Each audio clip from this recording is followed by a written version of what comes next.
ఈ రోజే డౌన్లోడ్ చేయండి. మీ ఫేవరెట్ షోస్ చూడండి. మమ్మీ, నువ్వు అలా డల్గా ఉండొద్దు మమ్మీ. అన్నయ్య ఇష్యూ గురించి ఏదో ఒకటి ప్లాన్ చేద్దాం మమ్మీ.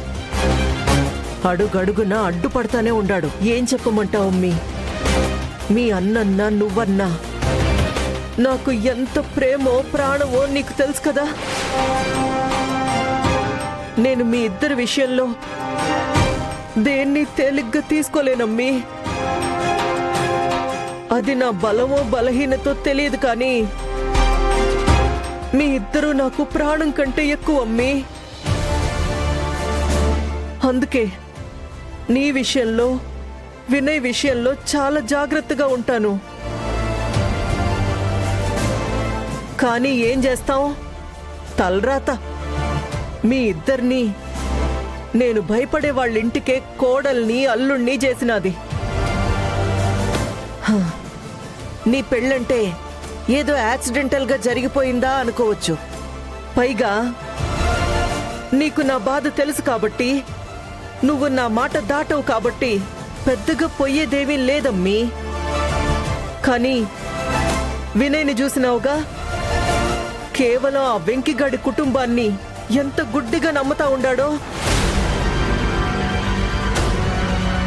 వినయ్ విషయంలో ఎట్టా ముందడుగెయ్యాలో ఏమీ అర్థం కావడం లేదమ్మీ.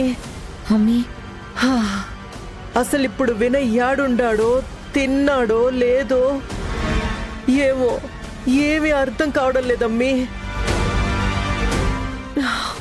పోనీ దగ్గర కూర్చోబెట్టుకొని బుజ్జగించి చెప్పాలి అనుకున్నా, ఇప్పుడు ఎవ్వరికీ తెలియకుండా ఆ విద్యని తీసుకొని ఎటో పోయినాడు.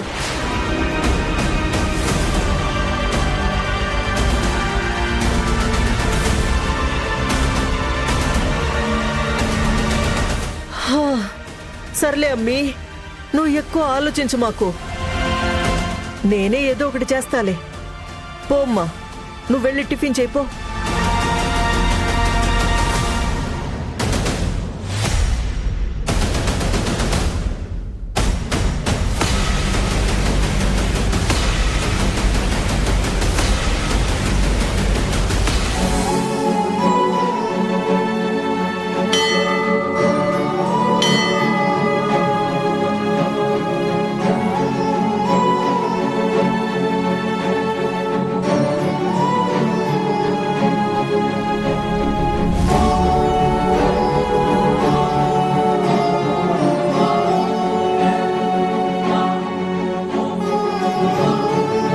స్వామి,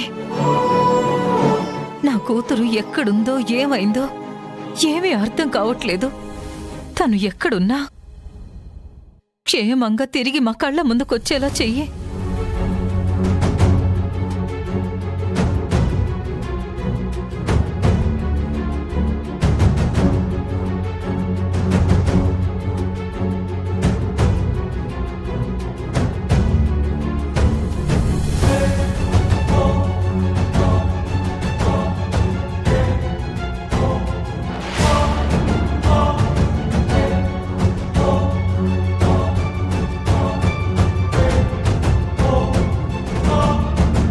అమ్మ మ్యాగీ,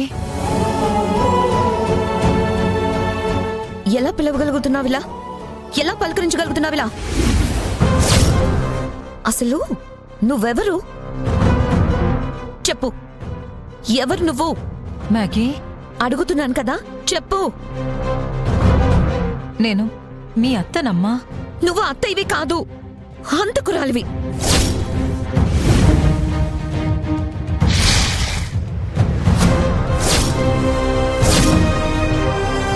నువ్వు భర్తని హత్య చేసిన హంతకురాలివి అని ఇన్నాళ్ళు మా అమ్మ చెప్పడం కాదు, ఇప్పుడు నేను చెప్తున్నాను. నువ్వు నిజంగా హంతకురాలివే. మొగుడిని చంపుకుని బొట్టు చెరిపేసుకున్నావు, చాలదా? ఒక చెల్లికి అన్నని దూరం చేసి ఆనందం లేకుండా చేశావు, సరిపోలేదా? ఇప్పుడు ఆవిడికి కొడుకుని కూడా దూరం చేసి కడుపు కొత్త మిగిల్చాలని నీ కన్ను కొడుకుని నీ కూతుర్ని పావులుగా మార్చుకుని కథ మొత్తం నడిపిస్తున్నావు కదా? అయ్యో మ్యాగీ, లేదమ్మా. నువ్వు కూడా మీ అమ్మలాగే అపార్థం చేసుకుంటున్నావు. ఇంక చాలా ఆపు. మా అమ్మ నిన్ను అపార్థం చేసుకోలేదు. మా అమ్మ నిన్ను తిడుతూ ఉంటే నేనే మా అమ్మని అపార్థం చేసుకున్నాను. నిన్ను అనవసరంగా అనుమానిస్తూ అవమానిస్తుందేమో అని. కానీ కాదు, మా అమ్మ చేసేదే కరెక్ట్.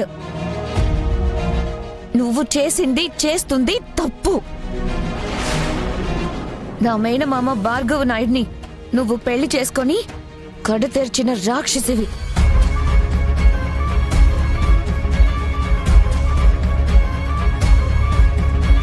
మా ఇంటికి 25 ఏళ్లుగా పట్టుకున్న దరిద్రానివి నువ్వు.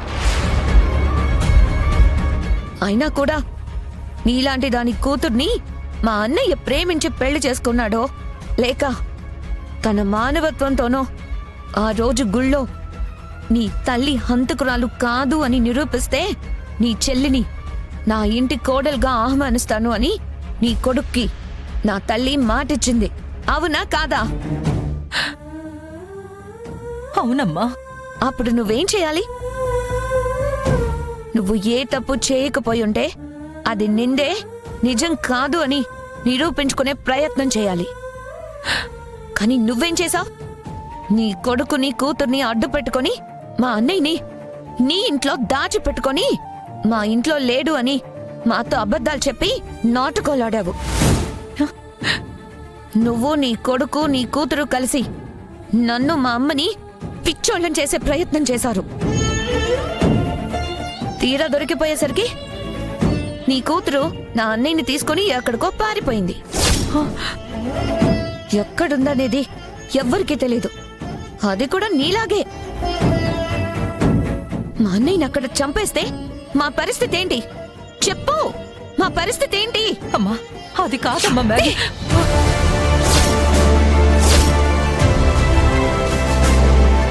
ఏంటి నువ్వు చెప్పేది నేను వినేది? నీ నోరు తెరిస్తే అబద్ధం, నీ బ్రతుకు తెరిస్తే మోసం.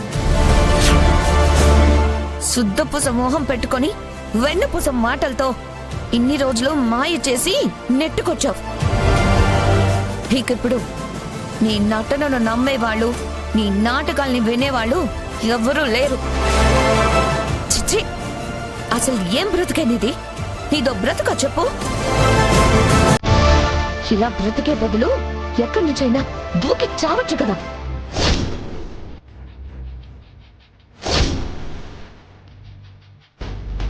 ఇంకా బ్రతికొండి మమ్మల్ని ఎందుకు ఇలా వేధిస్తున్నావు? చిచ్చి.